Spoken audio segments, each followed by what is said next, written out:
Good morning everyone. So ngayon ay i-install natin yung bago nating apps, updated or unified version 2.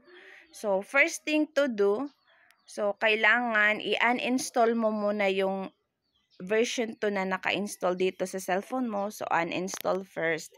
After that, na-uninstall mo na, punta ka lang sa secure. Okay, secure.unify.ph login. Then, nakikita mo dito, meron siyang download latest APK. So, select APK version. So, click mo lang kahit saan dyan. So, click up. Yan.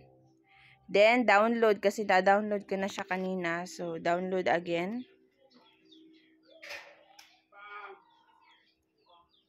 Then, after that, okay, antayin lang natin mag-download yung files.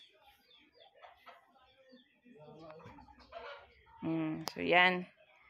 Na-download na siya, diba? So, open lang natin.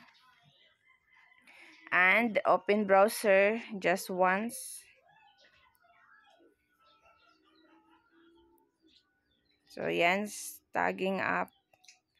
Then, install mo yung apps version 2. Click install.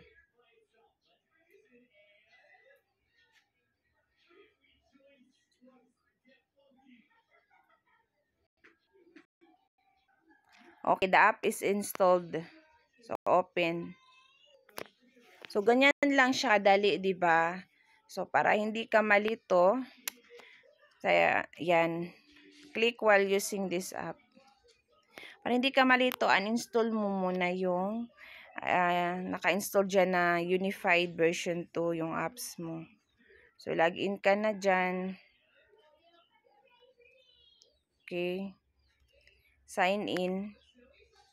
O, yan. Diba? Ang dali. So, that's it. Sana ay nakatulong. God bless.